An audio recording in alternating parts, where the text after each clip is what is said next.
I would say a little bit of both. Like it was definitely influenced in my life, like wholly ever since I was like little, because I had older siblings. But like when I really started like getting into it was more like my adolescence, like 10, 11 years old, and which is still pretty young, but you know, like not from like, you know, from the time I was before that, I didn't really know what I wanted. I liked what my older siblings liked. And I would hear my brothers play, like, you know, that was the classic boom bap era. So I would hear my brothers playing a lot of the 90s classics and stuff. And that was what was on in the house and blasting. And, you know, so I got used to that rhythm and that rhyme and stuff. And then when I got old enough to open my ears up and really listen, I fell in love. It was just, I had already been familiar with the music. And it was just, it just gravitated to me. I was also a writer, you know, at a very young age. My older sister was a writer. My mother journaled a lot. So I would always see them like writing with their journals. My sister was a poet and a short story writer. She actually wound up getting her master's degree in English and writing. So they were very skilled at writing. So like at a young age, I used to watch them read what they wrote, maybe not understand it. But, you know, so I started journaling and I always had like a little journal or a little book with me.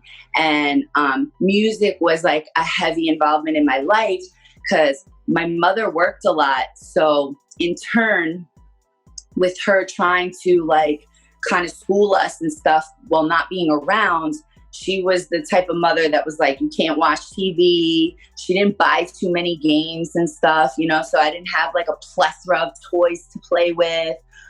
She wasn't into video games. So I had to find things to do and be creative. So that's how I fell in love with music. So, you know, I could always listen to music. I could borrow an album from one of my brothers and things to that nature. And as the music started really hitting me, I was also writing at the same time. So they started coinciding. So like, I always say like, I kind of was a rapper before I even knew I was a rapper, because here I am listening to hip hop and then like I'm writing my little poems or my little journal and I'm like, you know, writing to the music and stuff. And like little by little, it grew into a format. And, you know, before I knew it, I was writing my little raps down and stuff. So it was definitely an influence by my family. I have to give my family credit, you know, and my mother, because she was smart and she was, you know, she was like, you're not going to play games and you're not going to watch TV and you're not going to play video games. You're going to do your homework and read books. But after I was done with that, what do? You know, so listen to music, build stuff, you know, go through the house and read material that I didn't understand what I was reading. And, you know, that's where the creative hip hop bug really bit. As an artist, what helped me really like break through the glass at the turning point to become more professional was my father passing away from cancer. And that was like my mid-20s. So I didn't really know like where I was going or what I was doing. You know, I was kind of like, I'm a Libra, so I go with the winds, and I'm you know, very airy, very like, oh, that's cool. I love that. I love creating. I love art. You know, I like all aspects of it. So I can easily get distracted too. So, the writing and the music had always stuck with me, but I never really thought to take it seriously up until I started taking care of my father while he was sick. God bless your mother, by the way.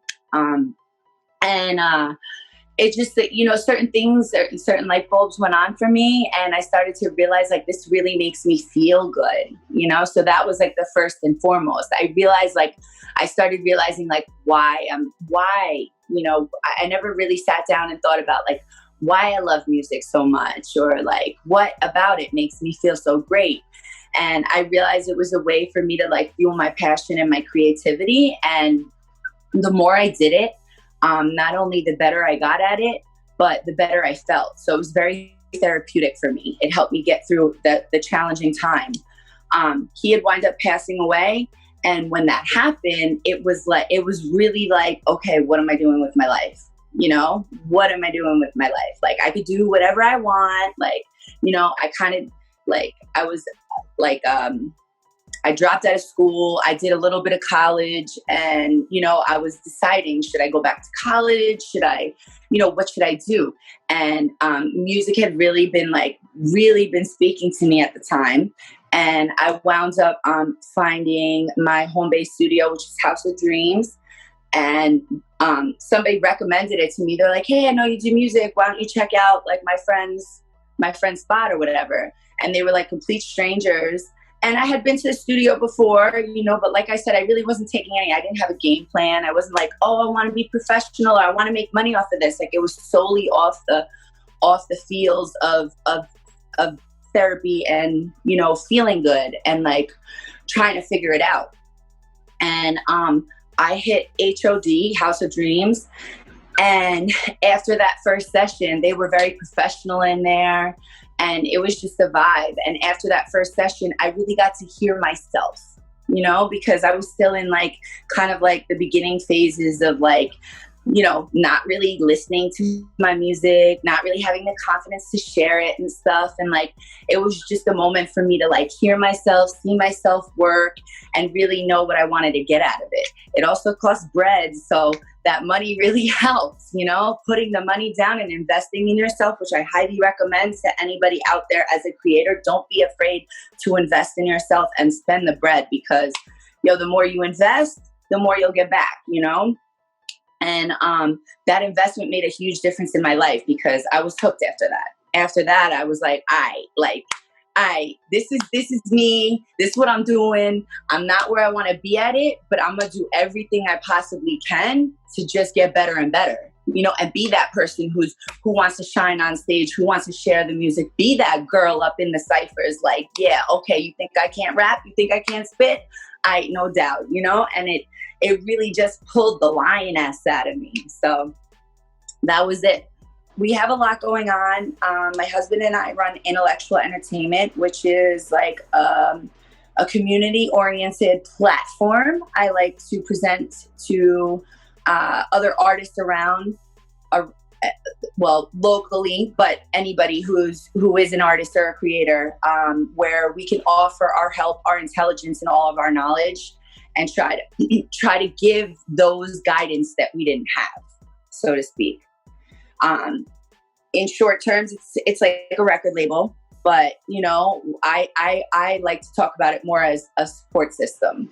So people can come to us who are not groomed as artists, or even who are groomed, where we can help facilitate marketing and promotion or suggestions on rollouts. We do film, we have producers, we do editing. So we have somebody for everything, pretty much, straight down to like building tours and hosting shows, event planning, and all of that. I could even pour your drinks if you need me to. I bartend too. So we do all that. So that's always in the making for us. Intellectual Entertainment is always first and foremost. I also have my juicing company, Immunity, for anybody who's interested or in the local area in New York. I deliver freshly made juices to your doorstep, and I do help try to customize like a diet plan according to whatever you need and helps benefit your health conditions. And then most importantly, the music. Take Flight's going to be dropped early 2021. I am really looking forward to re-releasing this out into the world and giving it its proper shine. Look out for that early January.